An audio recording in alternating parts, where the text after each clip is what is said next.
ಸೋಮ ಎಲ್ಲ ಯೋಚನೆ ಮಾಡ್ತಾ ಇದೀಯಾ? ಎದೇಳ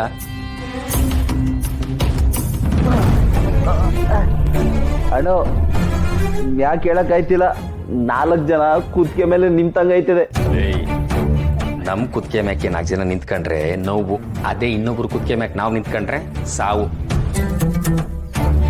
ಅಣ್ಣ ಕತ್ತು ಬಗ್ಸಕ್ಕಾಯ್ತಿಲ್ಲ, ಆದ್ರೂ ನಿನ್ ಕಾಲ್ ಹಿಡ್ದು ಕೇಳ್ಕತ್ತೀನಿ, ನಿನ್ ಡೈಲಾಗ್ ಮಾತ್ರ ಹೊಡಿಬೇಡ ನೀನು. ಲೇ ಸೋಮ, ಗೊತ್ತಾಯ್ತಲ್ಲ ನಿನಗೆ ಭುಜ ದೋಸ ಅದೇ, ಅದಕ್ಕೆ ಕುತ್ತಿಗೆ ನಿಲ್ತಿಲ್ಲ. ಪುಣ್ಯಕಲ ಅದು ಬಿಟ್ಬಿಟ್ಟು ಸೊಂಟ ದೋಸೆ ಏನಾದ್ರು ಆಗಿದ್ರೆ. ಅಣ್ಣ ಸುಮ್ಕೆ ಅಲ್ಟ್ ಮಾಡಬೇಡ ನೀನು, ಮೊದಲೇ ನೋವಲ್ಲಿ ಬೆಂದೋಯ್ತೀವ್ನಿ. ನನ್ನ ಯಾರೋ ಕುಕ್ಕರ್ನಾಗ ಹಾಕಿ ಚೆನ್ನಾಗಿ ಬೇಯಿಸಿ 4 ವಿಸಿಲ್ ಹೊಡ್ಸೋರ್ಕಲ್ಲ, ಅದಕ್ಕೆ ಬೆಂದು ಹೋಯ್ತಾ ಇದೀಯಾ? ಏಯ್, ನಮ್ಮ ಎದುರಾಳಿಗಳಿಗೆ ನಾವು ಹಿಂಸೆ ಕೊಡ್ಬೇಕು, ಅವಾಗ ರವ ರವ ರವ ಅಂತಾರೆ. ಅದನ್ನ ನೋಡಿ ಖುಷಿ ಪಡ್ಬೇಕಲ್ಲ, ಅದ್ರಾಗಿರೋದು ಖುಷಿ. ನಿನ್ಗೇನು, ನಿನ್ ಕೂತ್ಗೆ ಸಂದಾಗೆ ಐತೆ, ನಂದು ಬಿದ್ದು ಇಲ್ಲಿ ಒದ್ದಾಡ್ತೀವನಿ. ನೀನ್ ಹೇಳ್ದಂಗೆ ರೋಸ ಬರ್ಬೇಕಂದ್ರೆ ಶಕ್ತಿ ಇರ್ಬೇಕು. ಸೋಮ, ನಿನ್ನ ಈಗ ನೋಡಕ್ ಆಯ್ತಿಲ್ಲಕ್ಕಲ್ಲ ನನ್ನ ಕೈಲಿ. ಪಂಚನಿಗೆ ಪುಟ್ಟ ಪಂಚೆ ಎತ್ಕೊಂಡು ಹೊಂಟ ಅಂತ ಮಾಸ್ತಿಗೊಬ್ಳು ತುಂಬಾ ಓಡಾಡ್ಕೊಂಡಿದ್ದೆ. ಈಗ ನೋಡಿದ್ರೆ ಹಿಂಗಾಗ್ಬಿಟ್ಟೈತಕ್ಕಲ್ಲ. ಮೊದಲು ನೀವು ಹಿಂಗೆ ಮಾಡಿದ್ದು ಯಾರು ಅಂತ ಕಂಡಿಡಿಬೇಕಲ್ಲ, ಕಂಡಿಡಿದೀನಿಕಲ್ಲ, ಬಿಡಾಕಲ್ಲ. ಲೇ ಬೆತ್ತನ್ ಮಗನೇ, ರಾಣೆ ಬಾವಾ ಕರೆದ್ರಾ? ಅಣ್ಣ ಕರ್ದ ಅಣ್ಣ? ಅಣೆ ಅಣೆ, ನಾವು ನಾಯಿನ ಕುರು ಕುರು ಕುರು ಕುರು ಕುರು ಅಂತ ಕರಿತೀವಿ. ನೀವು ನಮ್ಮನೆ ನಾಯಿಗಳು ಕುರುಕುರು ಅಂತ ಕರೆದೆ ಬಂದ್ರಿ.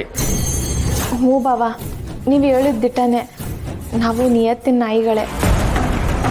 ನೀವು ಹೇಳಿದ್ನ ಹೆಂಗ್ ಮಾಡ್ತೀವಂದ್ರೆ ನೀವೇ ಗಾಬರಿಯಾಗಿ ಹೋಗ್ಬಿಡ್ಬೇಕು. ಮಾತು ಜಾಸ್ತಿ ಆಯ್ತು. ನನ್ನ ತಮ್ಮನ ಹೊಡೆದಿದ್ದು ಯಾರು ಅನ್ನೋದು ಗೊತ್ತಾಗಬೇಕು. ಆಟೆಯ ಇವ್ನು ನೋಡಿದ್ರೆ ಕಣ್ಣಿಗೆ ಬಟ್ಟೆ ಕಟ್ಕೊಂಡಿದ್ದೆ ಅಂತಾರೆ, ನೀವು ನೋಡಿದ್ರೆ ನೋಡೇ ಇಲ್ಲ ಅಂತೀರಾ. ಭಯ ಪಟ್ಕೊಂಡು ಸತ್ಯ ಮುಚ್ಚಿಡ್ತಾ ಇದ್ದೀರಾ. ಅಣ್ಣ ಅವನು ನಿಮಗೂ ಹೊಡೆದ್ಬಿಟ್ರೆ ಏನಣ್ಣ ಮಾಡೋದು? ಅಯ್ಯೋ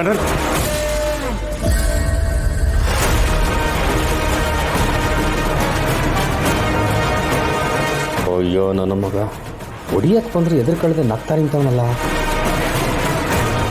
ಸೋಮ, ನಡಿಲ್ಲ, ಪೊಲೀಸ್ ಸ್ಟೇಷನ್ಗೆ ಹೋಗ್ಬರಮ್ಮ. ಪೊಲೀಸ್ ಸ್ಟೇಷನ್ಗ ಏನ್ ಕಳೆದೋಗೈತಣ್ಣ? ಈ ನನ್ನ ಮಗ ಮುಖ ನೋಡು, ಇವನ್ ಕಣ್ಣೊಳಗೆ ಭಯ ಕಳೆದೋಗದೆ. ಬಾವಾ ತೆಪ್ ತಿಳ್ಕೊಬೇಡಿ, ನಿಮ್ಮನ್ನ ಅಣ್ಣ ಅಂತ ನಂಬ್ಕೊಂಡವ್ರೆ, ನಮ್ಮನ್ನ ಕಾಯೋರು ನೀವೇ ಅಂತ ತಿಳ್ಕೊಂಡವ್ರೆ.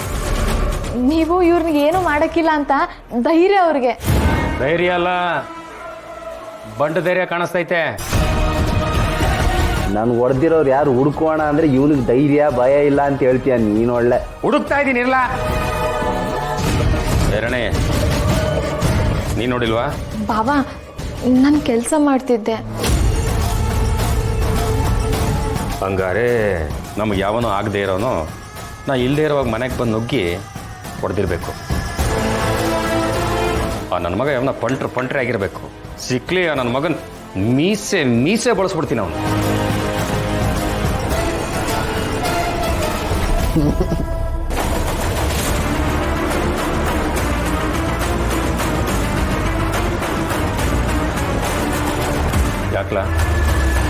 ಯಾಕ್ಲ ನಗ್ತಾ ಇದೀಯಾ? ಲೇ, ಆವಾಗಿಂದ ಯಾವನೋ ಗಂಡ್ಸ್ ಬಂದು ಹೊಡೆದೋಗೋನೆ ಅಂತ ಹೇಳ್ದಂಗೆಲ್ಲ ನಗ್ತಾ ಇದೀಯಾ. ಅಂದ ಮ್ಯಾಕೆ ನನ್ನ ಮಗನೇ ನೀನೇ ಏನೋ ಮುಚ್ಚಿಡ್ತಾ ಇದೀಯಾ. ಯಾಕ್ಲ ನಿಜ ತಗೊಳ್ಳ.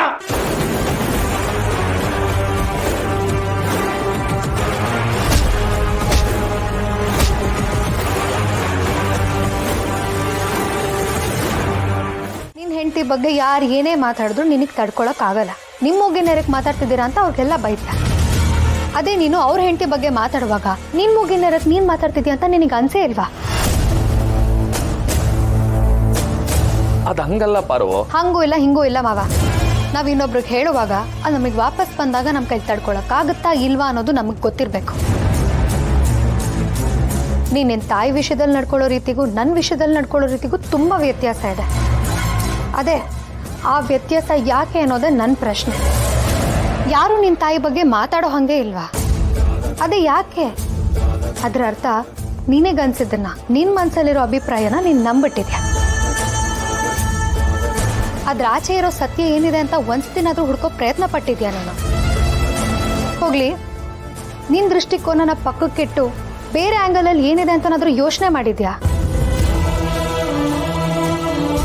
ನನಗೆ ಅರ್ಥ ಆಗುತ್ತೆ ಮಾವ. ಚಿಕ್ಕ ವಯಸ್ಸಿಂದ ನಿನಗೆ ಅವಮಾನ ಆಗಿದೆ. ಯಾರೋ ಹೇಳಿರೋ ಮಾತಿಗೆ ನೀನು ಕಿವಿ ಕೊಟ್ಟು ನಿನ್ನ ಅಭಿಪ್ರಾಯನ ಬದಲಾಯಿಸ್ಕೊಂಡು ಬದುಕಿದ್ಯಾ. ನಿನ್ನ ಮನ್ಸಿಗೆ ಬಂದಿರೋ ಕಲ್ಪನೆ ನಿಜ ಅಂತ ನೀನು ನಂಬಿಟ್ಟಿದ್ಯಾ. ಆದರೆ ಜಗತ್ತಲ್ಲಿ ನೀನು ಕಾಣದಿರೋ ಸತ್ಯ ಇದೆ ಅನ್ನೋದನ್ನ ಮರಿಬೇಡ. ಅದನ್ನ ಕಣ್ಣಿಂದ ಅಲ್ಲ, ಒಳಗಣ್ಣಿಂದ ನೋಡು. ನಿನ್ನ ಮನಸ್ಸಲ್ಲಿ ನೀನೇ ಅವಲೋಕನ ಮಾಡು ಮಾವ. ಆಗ ಸತ್ಯ ಗೊತ್ತಾದ್ರೂ ಗೊತ್ತಾಗ್ಬೋದು. ಇಷ್ಟೇ ಮಾವ ನಂಗೆ ಹೇಳಬೇಕಿದ್ದಿತ್ತು. ನನ್ನ ಮಾತಿಂದ ನಿಂಗೇನಾದರೂ ಬೇಜಾರಾಗಿದ್ರೆ ನನಗೆ ಕ್ಷಮಿಸ್ಬೇಡು. ಆದರೆ ನಾನು ಹೇಳಿರೋ ಮಾತನ್ನ ಮರಿಬೇಡ.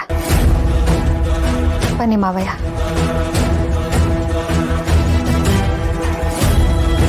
ಅದಕ್ಕೆ ಅಮ್ಮನ ಬಗ್ಗೆ ಮಾತಾಡಬೇಕು ಅಂತಾನ ನಮ್ಮ ಕೈಲಿ ಕೆಲಸ ಎಲ್ಲ ಮಾಡಿಸಿದ್ದು. ಆದರೆ ಇದರಿಂದ ಏನು ಯೂಸು? ನನಗೇನೋ ಅರ್ಥನೇ ಆಗ್ತಿಲ್ಲ.